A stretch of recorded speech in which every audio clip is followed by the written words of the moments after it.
പ്രധാനമന്ത്രി നരേന്ദ്രമോദി ക്ഷണിച്ചു. Russian president Vladimir Putin ഇന്ത്യയിലേക്ക് വരികയാണ്. ഡിസംബർ 4-ന് പുടിൻ ഇന്ത്യ സന്ദർശിക്കും. 4-5 ദിവസങ്ങളിൽ പുടിൻ ഇന്ത്യയിൽ ഉണ്ടാകും എന്നതാണ് മനസ്സിലാകുന്നത്.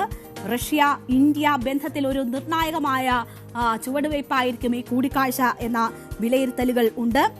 വിദേശകാര്യ മന്ത്രാലയം പുടിന്റെ വരവ് സ്ഥിരീകരിച്ചിരിക്കുന്നു. 23ാമത് ഇന്ത്യ റഷ്യ വാർഷിക ഉച്ചകോടിയിൽ പങ്കെടുക്കാനാണ് ഈ സന്ദർശനം എന്നതാണ് വ്യക്തമാക്കിയിരിക്കുന്നത്. ഇരു രാജ്യങ്ങളും തമ്മിലുള്ള തന്ത്രപരമായ പങ്കാളിത്തം ശക്തിപ്പെടുത്താൻ ഇത് സഹായിക്കുമെന്ന് വിദേശകാര്യ മന്ത്രാലയം പറയുന്നു. ഉഭയകക്ഷി ബന്ധത്തിലെ പുരോഗതി വിലയിരുത്താനും പുടിന്റെ സന്ദർശനം ഗുണം ചെയ്യുമെന്നാണ് ഇന്ത്യ പ്രതീക്ഷിക്കുന്നത്. രാഷ്ട്രപതി ദ്രൗപദി മുർമു റഷ്യൻ പ്രസിഡന്റിനെ സ്വീകരിക്കും. രാഷ്ട്രപതി ഭവനിൽ വിരുന്ന് നൽകും. അങ്ങനെ ട്രംപിനെ വീരോചിതമായി സ്വീകരിക്കാൻ ഇന്ത്യ തയ്യാറെടുക്കുകയാണ്. വലിയ പ്രതീക്ഷയാണ് വിദേശകാര്യ മന്ത്രാലയം പങ്കുവെക്കുന്നത്. ഇന്ത്യയും റഷ്യയും തമ്മിലുള്ള പങ്കാളിത്തത്തിന്റെ നിലവിലെ അവസ്ഥയും ദീർഘകാല ബന്ധം ശക്തിപ്പെടുത്താനുള്ള പദ്ധതികളും ഇരു നേതാക്കളും ചർച്ചകളുടെ ഭാഗമാക്കുമെന്ന് വിദേശകാര്യ മന്ത്രാലയം സൂചിപ്പിക്കുന്നു. ഇന്ത്യയും റഷ്യയും തമ്മിലുള്ള ബന്ധത്തിലെ പുരോഗതി വിലയിരുത്താനും തന്ത്രപരമായ പങ്കാളിത്തം ശക്തിപ്പെടുത്താനുമുള്ള കാഴ്ചപ്പാട് രൂപപ്പെടുത്താൻ ഇരു രാജ്യങ്ങളിലെയും നേതാക്കൾക്ക് ചർച്ചയിലൂടെ സാധിക്കുമെന്ന് പറയുന്നു.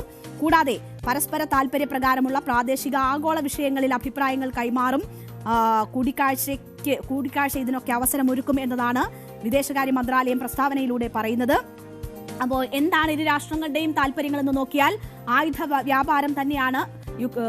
യുക്രൈനുമായുള്ള യുദ്ധമുഖത്ത് ഒരു മധ്യസ്ഥനായി ഇന്ത്യയുടെ സാന്നിധ്യം, ഇതൊക്കെ റഷ്യ ആഗ്രഹിക്കുന്നുണ്ട്.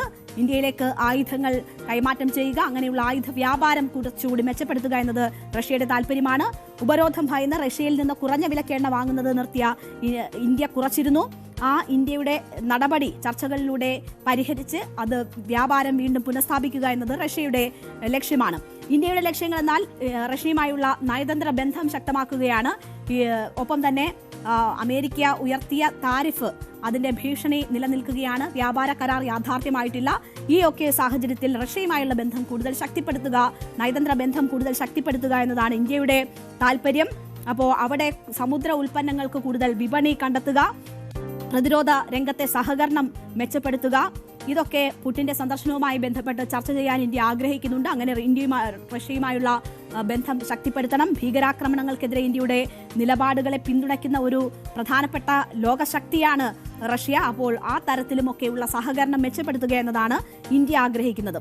അപ്പോൾ US-നെതിരെ ഒരു ഏഷ്യൻ അച്ചുതണ്ട് എന്ന നിലയിൽ നമുക്കറിയാം, ഷാങ്ഹായ് കോപ്പറേഷൻ ഓർഗനൈസേഷനിൽ ഷീ ജിൻപിങ്ങും ഒപ്പം പുടിനും മോദിയും തമ്മിലുള്ള കൂടിക്കാഴ്ചയെ അങ്ങനെ ഒരു ഏഷ്യൻ അച്ചുതണ്ടായി പല രീതിയിൽ വ്യാഖ്യാനിക്കുന്ന സാഹചര്യങ്ങളൊക്കെ ഉണ്ടായിരുന്നു.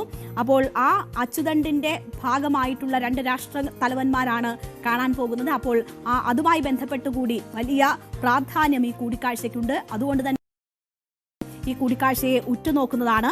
ഒരു അമേരിക്കയ്ക്ക് ഒരു ബദലായി ഈ അച്ചുതണ്ട് വരും എന്നതാണ് പ്രതീക്ഷിക്കപ്പെടുന്നത്. അങ്ങനെയാണെങ്കിൽ ട്രംപ് ഉയർത്തുന്ന ഇപ്പോഴത്തെ ഭീഷണികളൊക്കെ മറികടക്കാൻ ഈ രാഷ്ട്രങ്ങൾക്ക് പരസ്പരം സഹകരണത്തിലൂടെ കഴിയും എന്ന ഒരു സാഹചര്യം കൂടി സൃഷ്ടിക്കപ്പെടും. അത് ട്രംപ് ഉയർത്തുന്ന ഭീഷണികൾക്കൊരു ബദലായി അത്തരം സാഹചര്യങ്ങൾ ഉണ്ടാകും എന്നതാണ് കരുതുന്നത്. അങ്ങനെയുള്ള ഒരു താല്പര്യം കൂടി, അല്ലെങ്കിൽ അങ്ങനെ ഒരു ആംഗിൾ കൂടി പുടിന്റെ ഈ സന്ദർശനവുമായി ബന്ധപ്പെട്ടുണ്ട്. മാത്രവുമല്ല, ഇപ്പോൾ ട്രംപ് റഷ്യ യുക്രൈൻ യുദ്ധം അവസാനിപ്പിക്കാൻ ഒരു പദ്ധതി മുന്നോട്ട് വെച്ചിട്ടുണ്ട്. ആ പദ്ധതി പ്രകാരം യുദ്ധം അവസാനിപ്പിക്കാനുള്ള സന്നദ്ധത യുക്രൈൻ പ്രകടിപ്പിച്ചിട്ടുണ്ട്. അപ്പോൾ ഇന്ത്യ അതിനൊക്കെയുള്ളൊരു മധ്യസ്ഥ സ്ഥാനത്ത് റഷ്യ കാണുന്ന രാഷ്ട്രം കൂടിയാണ്. അപ്പോൾ അതിൽ കൃത്യമായ നിലപാട് പറഞ്ഞിട്ടില്ല റഷ്യ എന്നൊരു സാഹചര്യം കൂടിയുണ്ട്. എന്തായാലും ആ രീതിയിലൊക്കെയുള്ള ചർച്ച നടക്കുന്ന സമയത്താണ് പുടിൻ ഇന്ത്യയിലേക്ക് വരുന്നത്. അപ്പോൾ ആ നിലയിൽ ഇന്ത്യയുടെ പ്രതികരണം, ആ വിഷയങ്ങൾ ചർച്ചയാവുകയാണെങ്കിൽ ഒക്കെയുള്ള സാഹചര്യങ്ങൾ ലോകരാഷ്ട്രങ്ങളും ഉറ്റുനോക്കുന്നതാണ്. അതുകൊണ്ട് തന്നെ വലിയ പ്രാധാന്യമാണ് എന്തായാലും ഇപ്പോഴത്തെ ഈ കൂടിക്കാഴ്ചയ്ക്ക് ഉള്ളത്.